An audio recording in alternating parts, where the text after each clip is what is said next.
नमस्कार साथीहरु, तपाईलाई एसएन टेक्नोलोजी मिडिया च्यानलमा स्वागत छ। आजको यस भिडियोमा म तपाईलाई तपाईको ईपीएस आईडी कसरी बनाउने भन्ने कुराको जानकारी दिँदै छु। यदि तपाई कोरियामा हुनुहुन्छ, तपाईको थैचिगुम कति जम्मा भयो भनेर हेर्न चाहनुहुन्छ भने ईपीएस आईडीबाट हेर्न सक्नुहुनेछ। र तपाई काम छोडेर बस्नु भएको छ, कामको खोजीमा हुनुहुन्छ भने पनि कम्पनीको मेसेज हेर्न ईपीएस आईडी एकदमै धेरै महत्त्वपूर्ण हुन्छ। अब लागौं आजको विषयवस्तुतर्फ। ईपीएस को आईडी बनाउन चाहिँ साथीहरु ईपीएस को एप आवश्यक पर्दछ। यदि तपाईले डाउनलोड गर्नु भएको छैन भने डाउनलोड गर्नु होला। तपाईहरुसँग आइफोन छ भने एप स्टोरबाट डाउनलोड गर्न सक्नुहुनेछ। एन्ड्रोइड मोबाइल छ भने प्ले स्टोरबाट डाउनलोड गर्न सक्नुहुनेछ। यसरी एप स्टोरमा गएर ईपीएस भनेर सर्च गर्नुभयो भने देखाउँछ। यो ओइगुकिन खोयोङ खन्ली भनेर देखाएको छ। लोगो याद गर्नु होला। यसमा यो चाहिँ मैले अहिले डाउनलोड गरेर राखिसकेको छु।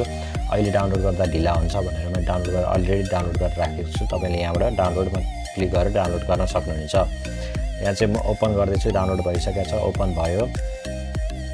ईपीएस एप ओपन हुँदैछ। ओपन भइसकेपछि यहाँ तल तपाईले एउटा झण्डा जस्तो देख्न सक्नुहुनेछ। यो झण्डामा कोरिया सबै नेपाल तल आएको छ। नेपालमा थिच्नु होला। नेपालीमा आउँछ, सजिलो हुन्छ। यो भइसकेपछि यहाँ माथि तीनटा लाइन देख्न सक्नुहुनेछ। दायाँ साइडमा माथि तीनटा लाइन यहाँ थिच्नु होला। यहाँ थिच्नु भएपछि लगइन आस्यो भनेर आएको छ। यहाँ लगइनमा थिच्नु होला। लगइनमा थिच्नु भइसकेपछि यहाँ सदस्यता दर्ता भनेर आएको छ। सदस्यता दर्ता भन्ने ठाउँमा टच गर्नु होला।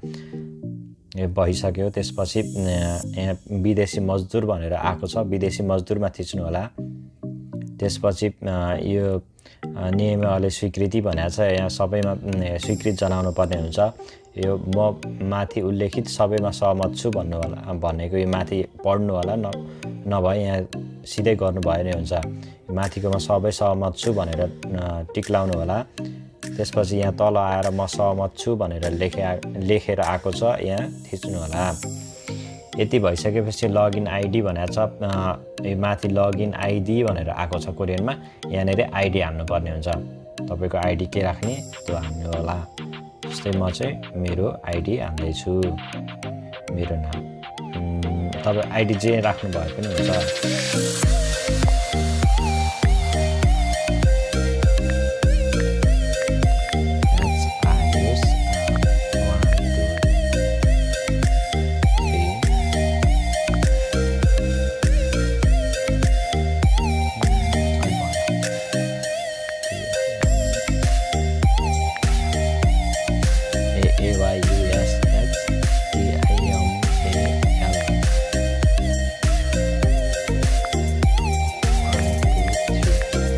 जे राख्नु भएको हुन्छ तपाईलाई सम्झिन सजिलो राख्नु होला।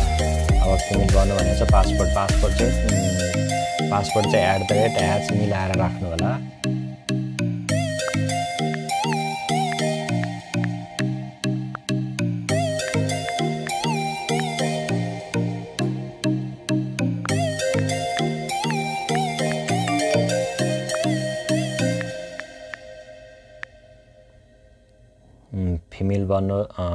फिमेल बन्नु छलमुन भनेको छ। यहाँनिर प्रश्न चुज गर्नु होला। जस्तै आबाजी सङ्गाम, अमनी सङ्गाम सबै आएको छ। आबाजी सङ्गाम म चाहिँ यही चुज गर्छु। डन। अब यो तपाईले राख्नु भएको क्वेसनको एन्सर दिनुपर्ने हुन्छ। म चाहिँ मेरो फादरको नाम राखेर इरुम भनेको छ। यहाँ तपाईले आफ्नो नाम लेख्नुपर्ने हुन्छ। एजे नवराज TIMALSINA। तपाईले यहाँ चाहिँ तपाईको नाम हाल्नुपर्ने हुन्छ। यहाँ इमेल चुसो भनेको छ। यहाँ इमेल आईडी हाल्नुपर्ने हुन्छ। TECH यो चाहिँ म मेरो आफ्नो च्यानलको नामबाट बनाउँदै छु। NTECHNOLOGYMEDMEDIA N technology media @gmail.com। अब यो चाहिँ यहाँ जीमेल हो कि हटमेल हो कि के छ यहाँ तपाईले चुज गर्नुपर्ने हुन्छ। जीमेल आयो। त्यसपछि अब तपाईले यहाँ फोन नम्बर राख्नुपर्ने हुन्छ। तपाईको आफ्नो फोन नम्बर लेख्नु होला। 010 अब 010बाट सुरु भएपछि तपाईँको नम्बर हाल्नुपर्ने हुन्छ।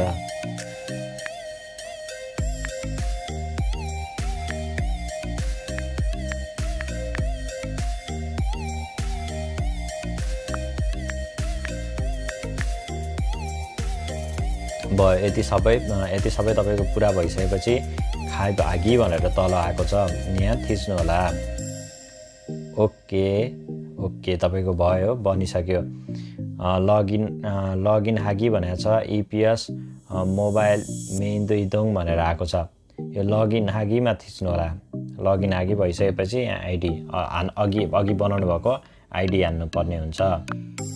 YUSS आयुष TIMAL 1 2 3 पासपोर्ट हान्नु पर्ने हुन्छ।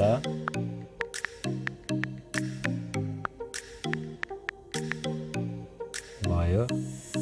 आइडी छजाङ भनेको छ, यहाँनिर चाहिँ टिक लाउनु होला। तपाईको आइडी सेभ हुन्छ। यो भइसकेपछि लगइन गर्नु होला। अब त्यसपछि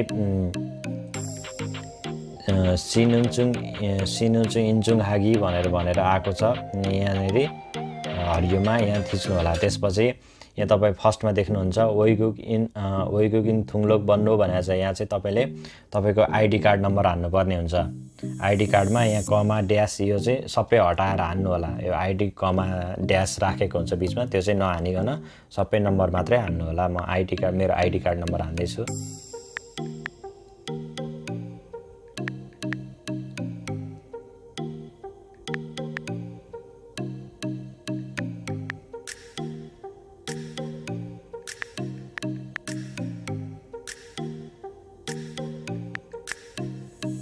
भयो। अब त्यसपछि एक1 बन्डो भनेको छ। यहाँ चाहिँ तपाईको पासवर्ड नम्बर हान्नुपर्ने हुन्छ।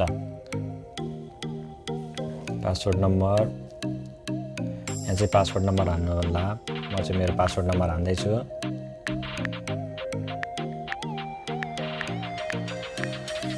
ओके भयो। अब यहाँ तल इन्चुङ हागी भनेर आएको छ, यहाँ टच गर्नु होला। ओके गर्नुहोस्। भइसक्यो। अब तपाईले आइडी पासवर्ड यहाँ फेरि हान्नुपर्ने, टाइप गर्नुपर्ने हुन्छ।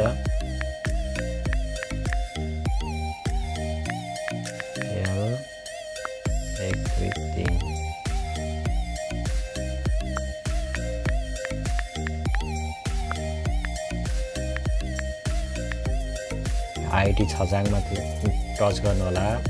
लगइन गर्नुहोस्। यति भएपछि तपाईको आइडी लगइन हुन्छ। अब मेरो लगइन भइसक्यो। 231 दिन बाँकी छ। अब यसरी नै तपाईले तपाईको थ्वेजिगम कति जम्मा भयो भनेर हेर्न सक्नुहुनेछ। यहाँ तल आइसकेपछि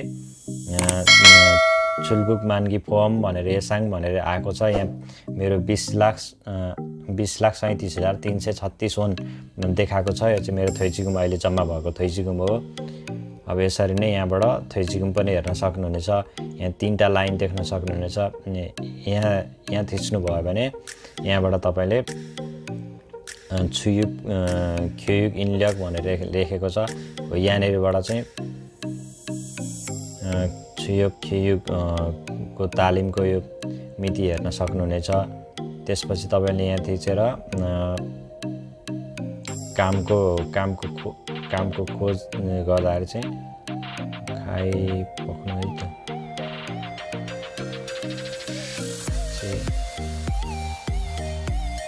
सापचाङ थुङलोक यहाँबाट चाहिँ तपाईले तपाईको कामको बारेमा थाहा पाउन सक्नुहुनेछ।